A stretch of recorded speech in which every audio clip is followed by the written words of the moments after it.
오늘은 용기 있는 신앙이라는 주제를 가지고 여러분들과 함께 메시지를 나누고 싶습니다. 말씀 한 구절 같이 보기를 원하는데요. 마태복음 5장 10절 말씀입니다. 의를 위하여 박해를 받는 자는 복이 있나니 천국이 그들의 것임이라. 이 팔복의 8번째 복, 우리가 너무나 잘 알고 있는 메시지죠. 한동안 저희 청소년부에서 지지난주까지 9주에 걸쳐서 팔복 메시지를 선포했습니다. 네, 이 메시지를 선포할 때 뭐에 집중했냐면 어떤 행위와 행위로 인한 결과에 집중한 게 아니라 정체성에 집중하여서 이 8가지의 복을 나눴습니다.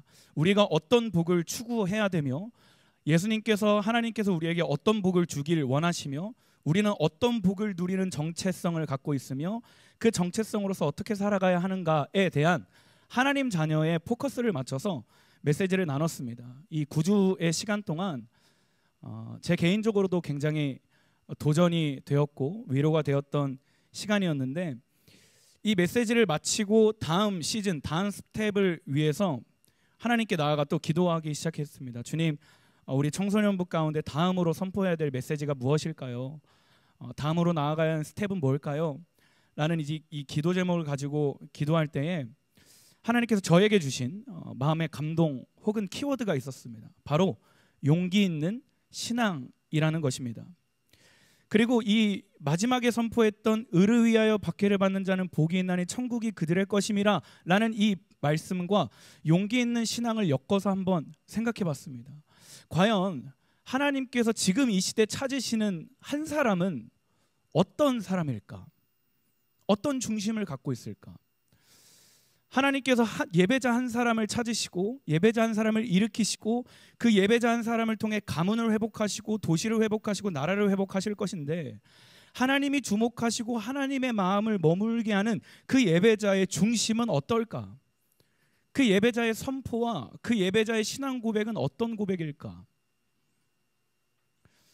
하나님께서 이 시대에 정말 부흥을 주신다면 그 부흥의 주역들로 일으키시고 사용하시는 교회들은 어떤 중심을 갖고 있는 교회일까? 라는 질문을 가지고 기도하기 시작했습니다. 그러면서 제 안에 들었던 확신은 하나님께서 마지막 때에 반드시 용기 있는 예배자를 일으키실 줄 믿습니다. 아멘.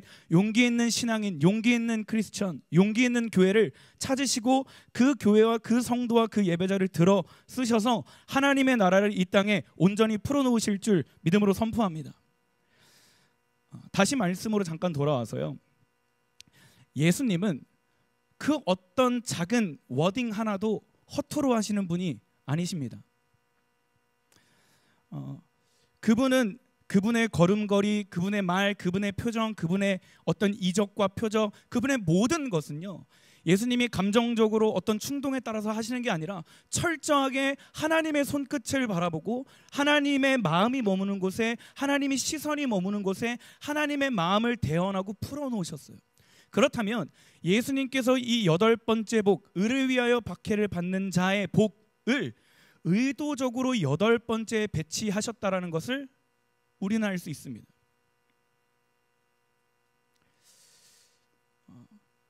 그리고 더 우리는 이제 담임 목사님을 통해서 팔복 시리즈를 많이 듣고 또 나눴지만, 이 팔복 시리즈는 제비뽑기처럼 이렇게 하나씩 뽑을 수 있는 복이 아니잖아요.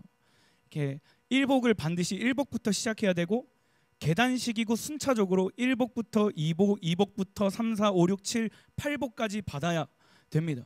그럼 그렇다면 예수님께서 1복부터 8번째 복까지 쫙 나열하시고 의를 위하여 박해를 받는 자는 복이 있다라는 이 말씀을 추구하고 누리는 사람이라면 이미 1복부터 7복까지의 복을 다 누리고 있다라고 우리는 알 수 있어요.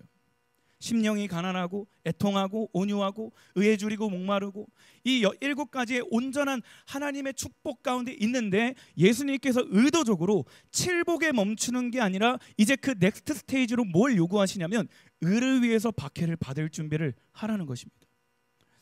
믿음이 커질수록 저항해야 되는 저항의 세력들은 더 커집니다.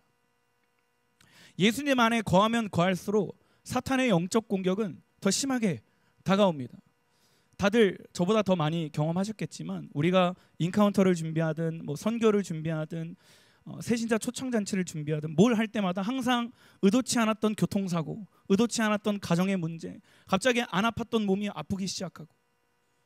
왜 그럴까요? 그 예배 현장에, 그 장소에 하나님의 뜻이 온전히 풀어지는 것을 사단마귀가 알고 그것을 방해하기 때문입니다. 그러니까 우리가 예배의 자리에서 하나님의 영광을 맛보고 예수님의 아름다움을 바라보고 삶 속에서 예수 그리스도의 향기를 나타내기 시작하려고 할 때 그 향기가 짙어지면 짙어질수록 그것을 맞받아치는 영적인 어떤 그 악한 세력들이 더 거세진다라는 것을 알 수 있습니다. 요한복음 15장 말씀 같이 읽겠습니다. 시작. 너희가 세상에 속하였으면 세상이 자기 것을 사랑할 터이나 너희는 세상에 속한 자가 아니요 도리어 내가 너희를 세상에서 택하였기 때문에 세상이 너희를 미워하느니라. 사도행전 14장은 이렇게 기록되어 있습니다. 같이 읽겠습니다. 시작. 제자들의 마음을 굳게 하여 이 믿음에 머물러 있으라 권하고 또 우리가 하나님의 나라에 들어가려면 많은 환난을 겪어야 할 것이라 하고.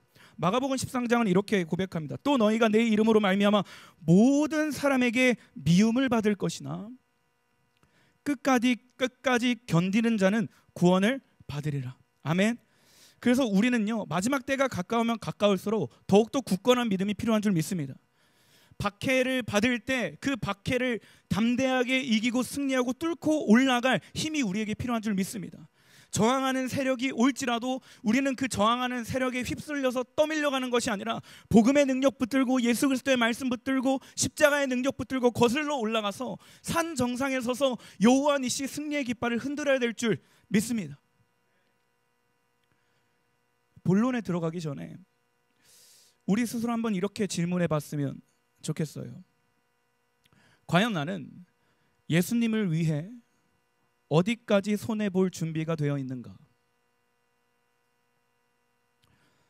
과연 나는 우리에게 주신 이 진리를 지키기 위해 지금 현재 어디까지의 박해를 받을 준비가 되어 있는가?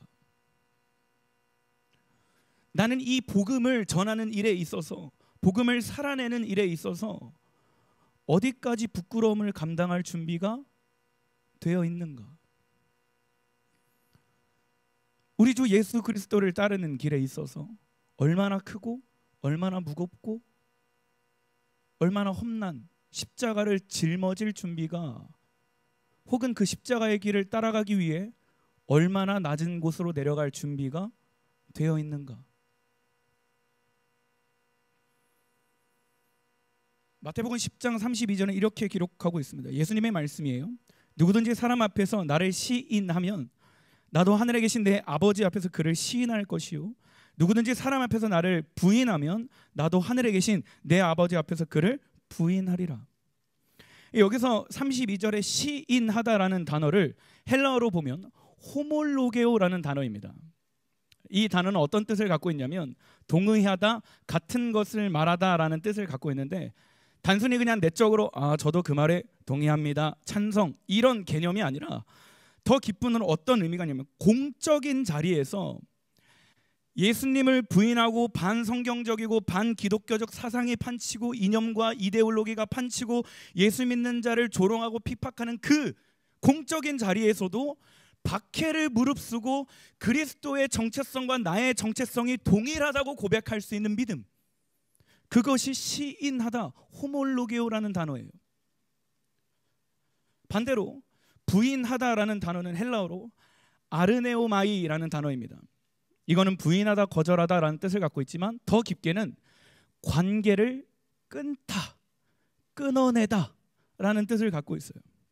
그러니까 단순히 침묵하고 외면하고 모른 척하는 게 부인하다가 아니라, 베드로가 사람들 앞에서 저는 예수님을 모릅니다, 예수님을 저주하고 떠났던 것처럼 공적인 자리 앞에서 그리스도와 나와의 관계를 의도적으로 끊어내는 것을 아르네오마이라는 단어를 써요. 부인하다. 예수님께서 이 마태복음 10장 32절 33절 말씀을 하실 때 누구든지 사람들 앞에서 순간에 어떤 위협과 저항과 핍박과 고난과 어려움이 있을지라도 그곳에서 나와의 관계를 인정하고 선포하는 그 사람은 내가 하늘에 계신 내 아버지 앞에서 그를 시인할 것이요 불이익과 불편함과 어려움과 창피함 때문에 의도적으로 관계를 끊어내는 자. 어제까진 잘했지만 오늘 이 자리에서 예수님과 저는 절대 예수님과 상관없는 자입니다. 저는 예수님을 모르는 사람입니다 라고 관계를 끊어내는 자는 예수님도 하나님 앞에서 그를 부인한다라는 거예요. 그래서 지금 이 시즌에 마지막 때가 가까우면 가까울수록 저는요, 용기 있는 신앙이 필요한 줄 믿습니다. 어떤 용기? 진리를 진리라고 외칠 수 있는 용기.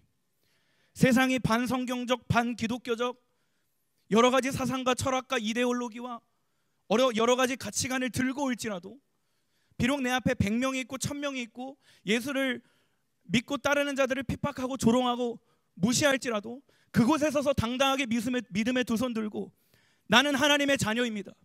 나는 예수 그리스도 십자가의 공로에 힘입은 자입니다. 나는 더 이상 무서워하는 종의 영을 받지 아니하고 양자의 영을 받았으므로 내가 하나님을 아빠 아버지라고 부르짖습니다 라고 고백할 수 있는 그 믿음, 그게 저와 여러분 가운데 온전히 부어지고 다시 한 번 더 확립되기를 주님의 이름으로 소망합니다.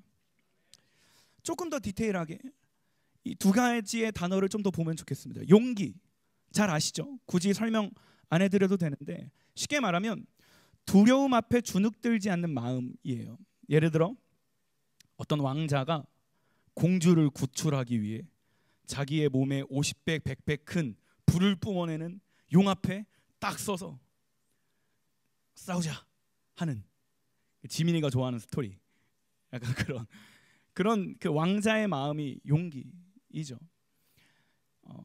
와이프를 얻기 위해, 남편을 얻기 위해 10대 1의 경쟁력, 100대 1의 경쟁률을 뚫고 그 사람들의 조롱과 놀림거리를 받을 마음의 준비를 하고 담대히 나아가서 마음 표현하고 고백하고, 지금 다 100대 1의 경쟁률을 뚫고 얻으신 줄 믿습니다. 아멘. 저는 1000대 1의 그 경쟁률을 뚫고 만났어요. 용기 있는 자입니다.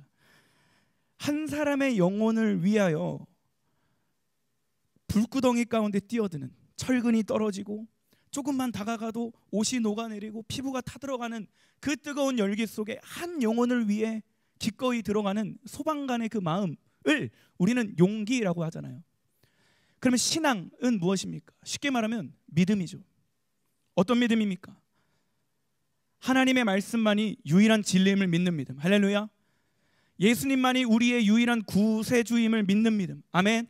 성령님이 내 안에 계시고 나를 통해 하나님의 약속과 하나님의 말씀을 떠오르게 하시고 가르치고 생각나게 하시고 반드시 이루실 거라는 그 믿음. 하나님이 유일한 창조주이시고 이 온 우주 만물을 주관하시고 죄인이었던 나를 위해 하나님과의 끊어졌던 관계를 회복하기 위해 예수 그리스도께서 하나님과의 동등됨을 저버리시고 죄인의 형체를 죄인의 몸으로 이 땅에 오셔서 살과 모든 근육과 모든 뼈를 부러져 가면서 창에 찔려서 모든 몸에 물과 피를 쏟으시면서 우리의 죄를 대속하셨다라는 그 믿음, 그가 부활하심으로 아, 예수 그리스도가 진정한 하나님의 아들이심이구나 라고 하는 그 믿음, 그가 승천하시고 성령을 우리에게 부어주셔서 우리가 더 이상 종의 영을 받지 아니하고 양자의 영을 받아서 하나님을 무서워하는 어떤 존재로 바라보고 거리를 두고 그냥 어떻게든 행위적으로 열심적으로 따라서 율법에 정해 있는 게 아니라 복음을 누리고 자녀됨의 특권과 선십을 회복하여 이제 하나님과의 연합과 그 교제를 누릴 수 있는 그 믿음, 이게 신앙이잖아요. 용기 있는 신앙이란 무엇입니까? 수많은 사람들이 너 예수 믿니? 핍박하고 조롱하고 억압하고 가두고 예수 믿는다라는 그 이유로 학교에서 외면당하고 예수 믿는다라는 이유로 회사에서 조롱을 당하고, 그럴지라도 내 안에 살아계신 예수 그리스도를 당당하게 드러낼 수 있는 믿음, 그게 저는 용기 있는 신앙인 줄 믿습니다. 그래서 특별히 다음 세대 사역자로서 이 용기 있는 신앙이 우리 청소년부 가운데, 그리고 우리 아름다운 꿈의 교회 유치부, 아동부, 청년부, 그리고 온 지구 열방의 다음 세대들 가운데 이 용기 있는 신앙이 부어지기를 주님의 이름으로 기도합니다.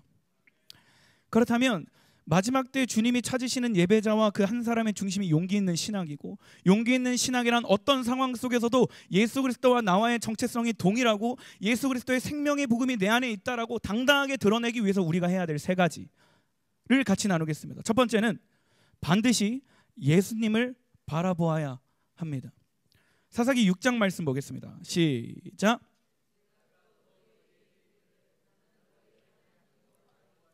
너희가 거주하는 아모리 사람의 땅의 신들을 두려워하지 말라 하였으나 너희가 내 목소리를 듣지 아니하였느니라 하셨다 하니라. 아멘.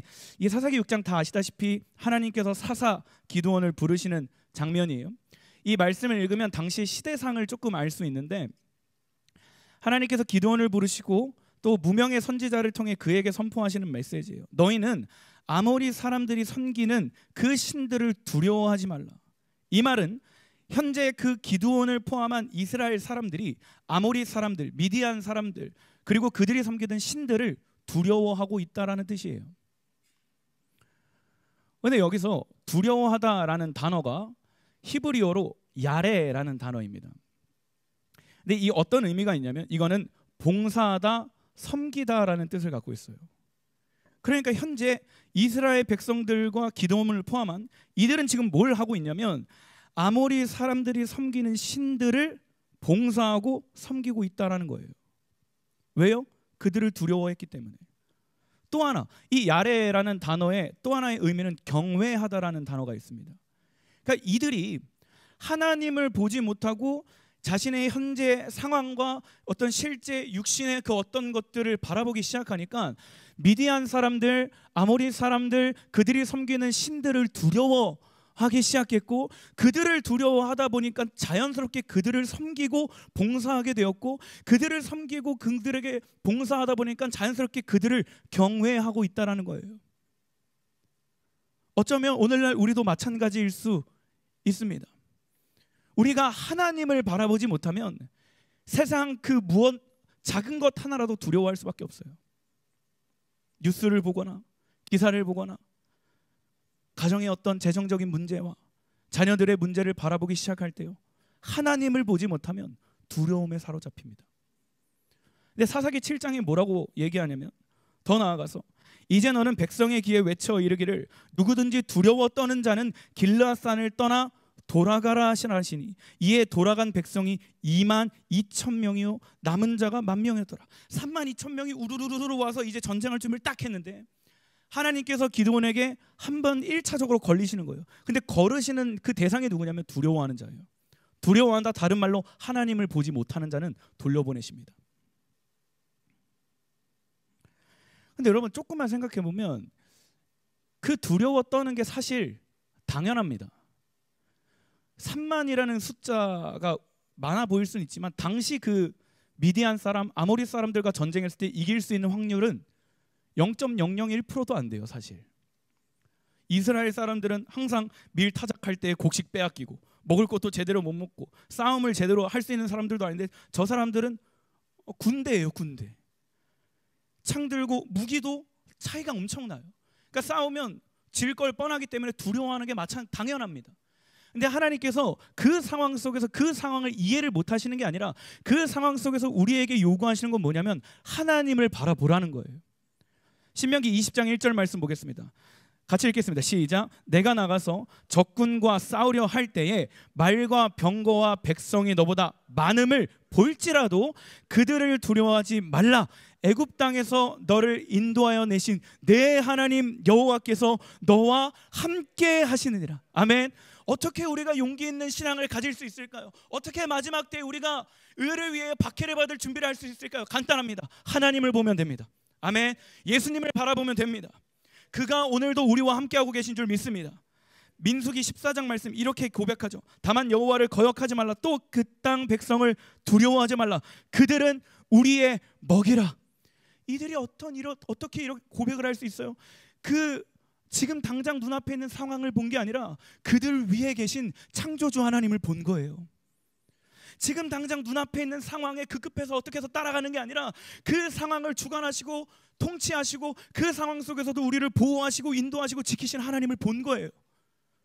용기 있는 신앙을 위해서 우리가 매일매일 해야 되는 삶의 실천은 하나님을 바라보는 것인 줄 믿습니다.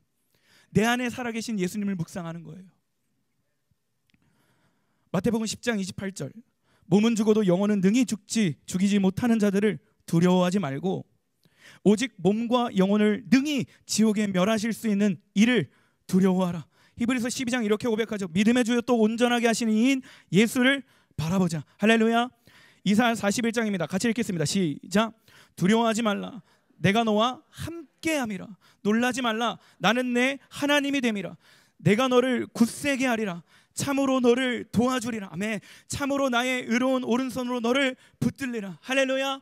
그리고 나서 이 시편 27편 1절의 고백이 오늘날 우리의 찬양이 되고 간증이 되길 소망합니다. 여호와는 나의 빛이요 나의 구원이시니 내가 누구를 두려워하리요. 할렐루야. 여호와는 내 생명의 능력이시니 내가 누구를 무서워하리요. 아멘. 여호수아 1장 9절 말씀입니다. 같이 읽겠습니다. 시작. 내가 내게 명령한 것이 아니냐. 강하고 담대하라. 두려워하지 말며 놀라지 말라. 내가 어디로 가든지 내 하나님 여호와가 너와 항상 함께 하느니라 하시니라. 아멘. 예수님이 함께하고 계신 줄 믿으시길 바랍니다. 예수님이 이미 승리케 하셨고 그 승리를 오늘날 우리에게 주실 줄 믿습니다. 두 번째, 우리가 용기 있는 신앙을 지키고 그것을 살아내고 더 굳센 믿음을 지키기 위해 해야 되는 두 번째는 약속의 말씀을 붙드는 것입니다. 가끔 마트를 가면 이 두 부류의 아이를 볼 수 있습니다. 한 부류는 엄마가 잠깐 떠나자마자 바로 막 우는 제 어렸을 때와 같은 모습입니다. 한 부류는 엄마가 잠깐 어디 떠나도 엄마가 올 때까지 절대 울지 않고 그 자리에 꾹 서서 엄마를 기다리는 아이가 있어요. 근데 이 두 부류의 차이가 어디서 오냐면 엄마의 약속을 붙드느냐 붙들지 않느냐, 요 차이입니다. 애착 관계가 관련이 있기도 하지만 엄마가 잠시 아들, 딸, 엄마 잠깐 저기 가서 뭐 갖고 올게, 뭐 좀 보고 올게 슉 사라지는 순간 엄마의 그 약속을 까먹고 잊어버리는 아이는 불안해하기 시작합니다. 엄마 언제 오지? 엄마가 나를 버리면 어떡하지? 막 나보다 큰 사람들이 막 지나다니고 카트 지나다니고 온갖 막 형형색색 마티는 막 두려운 거예요. 근데 반대로 엄마의 약속을 굳게 붙들고 있는 아이는 절대 울지 않습니다. 왜요? 반드시 엄마가 그 약속을 지킬 걸 알기 때문이에요. 엄마가 반드시 돌아올 걸 알기 때문입니다. 사랑하는 여러분, 우리도 마찬가지예요. 용기를 붙들기 위해선 우리가 해야 되는 건 하나님의 말씀을 붙드는 것입니다. 할렐루야. 왜 하나님의 말씀을 붙들어야 되냐면 하나님은 신실하신 분이기 때문입니다. 하나님은 율법의 1.1획도 사라지지 아니하고 온전히 그대로 이루시는 분이신 줄 믿습니다. 하나님은 우리에게 약속하신 그 말씀을 하나님의 때 하나님의 방법으로 반드시 행하시는 분이시기 때문인 줄 믿습니다. 하나님은 우리에게 하신 그 약속 언약의 말씀을 성령을 통해 오늘날 우리에게 그대로 나타내실 선하신 분이시기 때문입니다. 마태복음 10장 29절 말씀이에요. 같이 읽겠습니다. 시작. 참새 두 마리가 한 아사리온에 팔리지 않느냐? 그러나 너희 아버지께서 허락하지 아니하시면 그 하나도 땅에 떨어지지 아니하리라. 너희에게는 머리털까지 다 세신 바 되었나니 두려워하지 말라. 너희는 많은 참새보다 귀하니라. 이 말씀을 하시고 아까 서론의 말씀을 들었던 시인하다 부인하다라는 말씀을 하신 거예요. 하나님을 봐라. 예수님을 봐라. 참새 두 마리도 팔려나가고 한 마리가 땅에 떨어지는 것도 하나님의 절대적 주권 아래에 있는데 하물며 너희일까 보냐. 너희는 저 참새들보다 더 귀하다. 두려워하지 말아라. 하나님의 약속을 붙들어라. 히브리서 10장 말씀입니다. 하나님께서는 약속하신 것을 지키시는 신실한 분이니 우리가 고백한 소망을 굳게 붙들기를 소망합니다. 예레미야 29장 11절 말씀입니다. 시작. 여호와의 말씀이니라. 너희를 향한 나의 생각을 아나니 평안이요 재앙이 아니니라. 너희에게 미래와 희망을 주는 것이니라. 민수기 23장 시작. 하나님은 사람이 아니시니 거짓말을 하지 않으신다. 아멘. 하나님은 인간이 아니시니 마음을 바꾸지 않으신다. 하나님은 말씀하신 것은 이루시며 약속하신 것은 지키신다. 할렐루야. 여호수아 1장 8절입니다. 시작. 이 율법책을 내 입에서 떠나지 말게 하며 주야로 그것을 묵상하여 그 안에 기록된 대로 다 지켜 행하라. 그리하면 내 길이 평탄하게 될 것이며 내가 형통하리라. 우리가 하루하루 하나님의 말씀 붙들고 언약의 말씀 붙들고 하나님의 신실하심 의지하여 하나님 바라보고 매일매일 그 말씀 안에 거하기 시작할 때 하나님이 그 약속을 이루신다라는 것을 믿으시길 바랍니다. 이 말씀이 우리의 삶 가운데 실제적으로 풀어지는 것을 경험할 수 있는 저와 여러분 되기를 주님의 이름으로 소망합니다. 그렇다면 우리가 해야 되는 것은 간단해요. 순종입니다. 기도하라고 하시면 기도하는 거예요. 예배하라고 하시면 예배하는 겁니다. 하나님이 보여주시는 그 길을 걸어가라고 하면 걸어가는 거예요. 하나님이 멈추라고 하시면 멈추는 것입니다. 왜요? 하나님의 말씀을 순종할 때 하나님께서 단 0.00001의 오차도 없이 반드시 이루실 것이기 때문입니다. 이 시편의 말씀이 오늘 저와 여러분의 위로의 말씀이 되기를 소망합니다. 42편 말씀입니다. 내 영혼아 내가 어찌하여 낙심하며 어찌하여 내 속에서 불안해하는가.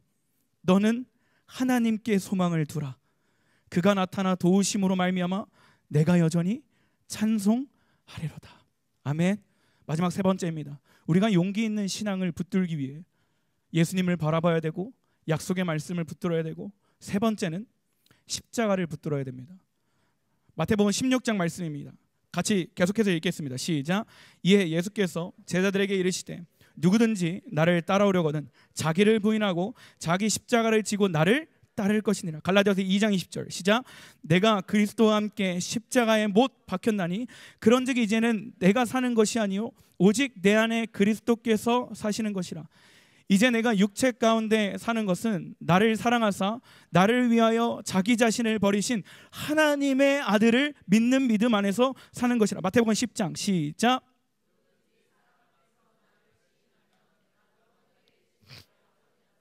그를 시인할 것이요 누구든지 사람 앞에서 나를 부인하면 나도 하늘에 계신 내 아버지 앞에서 그를 부인하라. 갈라디아서 6장입니다. 그러나 내게는 우리 주 예수 그리스도의 십자가 외에 결코 자랑할 것이 없으니 그리스도로 말미암아 세상이 나를 대하여 십자가에 못 박히고 내가 또한 세상에 대하여 그러하니라. 아멘. 마지막 때에 우리의 이 복음의 능력과 예수 그리스도를 아는 이 믿음과 지식을 흔들게 하는 혼미케 하는 영들이 더 클 것입니다. 그러면 마지막 때가 다가올수록 우리의 믿음은 더욱더 지키기가 어려워질 거예요. 복음을 위해 진리를 위해 핍박받는 일이 겁을 들이려고 하는 말씀이 아니라 하나님의 기록된 말씀에 입각하여 더 많아질 것입니다. 하지만 그럼에도 불구하고 이곳에 모인 우리는 주님 다시 오시는 그날까지 주님을 따라야 하는 줄 믿습니다. 주님 다시 오시는 그날까지 진리를 진리라고 외쳐야 되는 줄 믿습니다. 그러기 위해서 우리가 해야 되는 세 번째가 십자가를 붙드는 거예요. 십자가를 붙드는 게 뭐냐? 따라하겠습니다. 정체성을 붙들자. 다시 한번 더 하나님의 자녀임을 붙들자. 십자가를 붙들고 산다라는 건 내가 하나님의 자녀라는 정체성을 붙들고 사는 거예요. 날마다 나를 위한 그분의 사랑을 확신하며 선포하며 사는 것입니다. 내가 은혜로 얻은 이 새 생명의 가치를 날마다 고백하고 날마다 찬양하며 사는 거예요. 내가 누리고 있는 이 복음의 능력이 얼마나 강력하고 얼마나 은혜이고 얼마나 값진 것인지 세상의 그 무엇으로도 바꿀 수 없는 하나님의 사랑이라는 것을 날마다 고백하고 바라보고 선포하며 찬양하며 사는 것입니다. 예수를 믿는 것이 세상에서 떵떵거리는 것보다 좋은 음식, 비싼 차, 비싼 집, 사람들에게 칭송받는 것보다 더 아름답고 더 존귀하고 가장 행복하다라는 것을 고백하는 거예요. 그게 내 정체성을 붙드는 삶이고 그것이 십자가를 붙드는 삶인 줄 믿습니다. 갈라디아서 2장 20절 다시 한번 더 보겠습니다. 내가 그리스도와 함께 십자가에 못 박혔나니 그런즉 이제는 내가 사는 것이 아니요 오직 내 안에 그리스도께서 사시는 것이라. 이제 내가 육체 가운데 사는 것은 나를 사랑하사 나를 위하여 자기 자신을 버리신 하나님의 아들을 믿는 믿음 안에서 사는 것이라. 21절, 내가 하나님의 은혜를 패하지 아니하노니. 아멘. 하나님의 은혜를 패하지 않길 소망합니다. 내가 받은 이 구원의 감격과 하나님 자녀됨의 감격과 기쁨과 이 복음의 능력을 뺏기지 않기를 주님의 이름으로 소망합니다. 가끔 그런 질문을 합니다. 제가 MBTI가 INTJ거든요. 릴스만 보면 되게 노는 거 좋아하는 것 같아 보이지만 혼자 있는 걸 굉장히 좋아합니다. 근데 가끔 스스로 그런 생각을 해봐요. 과연 누군가가 지금 당장 나에게 와서 예수를 부인하지 않으면 너에게 불이익을 줄 거야 라고 할 때 나는 뭐라고 고백하겠는가? 실제 일어나지 않았지만 상상하는 걸 좋아하기 때문에 더 디테일하게는 나누진 않겠습니다. 하지만 제가 그런 생각을 할 때마다 상상이긴 하지만 제 스스로 이미지 트레이닝을 계속해요. 나는 절대 예수를 부인하지 않겠습니다. 그리고 그 자리에서 하나님께 다시 한 번 더 서원합니다. 주님, 저는 어떤 상황이 오더라도 제가 이 땅에 소중하고 사랑하는 것들이 뺏기고 제 안에 어떤 고통이 다가올지라도 주님, 저는 예수님을 부인하지 않겠습니다. 주님, 저는 진리를 타협하지 않겠습니다. 왜요? 단순합니다. 하나님께서 제게 주신 예수님의 사랑이 너무 크기 때문이에요. 그분의 사랑이 믿어지고 누려진다면 복음을 위해 죽는 것, 이 자리에서 담대하게 선포합니다. 아깝지 않습니다. 그분을 위해서, 복음을 위해서 창피를 당하거나 복음을 위해 핍박당하는 것 억울하지 않습니다. 복음을 위해 손해를 보거나 복음을 위해 모욕을 당해도 부끄러워하지 않을 것입니다. 사랑하는 성도 여러분, 여러분의 삶을 변화시킨 진리가 있으십니까?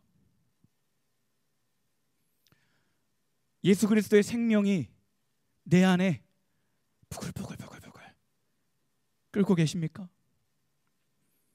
그 복음의 능력을 믿고 누리고 경험하고 살고 계십니까? 그렇다면 때가 가까울수록 십자가를 더욱더 단단히 붙들기를 주님의 이름으로 소망합니다. 말씀 마무리하겠습니다. 찬양팀 나와주세요. 다시 한 번 더 최종적으로 정리하겠습니다. 저는 믿음으로 선포하기로는 하나님의 말씀에 입각하여 마지막 때 하나님이 찾으시는, 하나님이 들어 쓰시는 그 예배자, 그 한 사람은 용기 있는 신앙을 가진 예배자인 줄 믿습니다. 어떠한 상황이 오든지 간에 진리를 타협하지 않는 자, 반기독교적 반성경적 사상과 이데올로기와 어떤 그 가치와 문화와 흐름 속에서 떠밀려가는 게 아니라 복음의 능력 붙들고 십자가의 능력 붙들고 예수 그리스도의 사랑 붙들고 하나님의 자녀된 정체성 붙들고 당당하게 믿음의 두 손 들고 하나님이 나의 구세주이고 예수님이 나의 진리요 길이요 생명이심을 선포할 수 있는 자, 그 한 사람을 찾으신 줄 믿습니다. 그러기 위해서 오늘 우리에게 요구되는 세 가지. 첫 번째, 예수님을 반드시 바라봐야 됩니다. 두 번째, 약속의 말씀을 붙들어야 됩니다. 그리고 세 번째, 십자가를 단단히 붙들고 나아가야 되는 것입니다. 이 믿음의 선포가, 믿음의 결단이 오늘 이 자리에 있는 저와 우리 모두에게 동일하게 고백되기를 주님의 이름으로 소망합니다.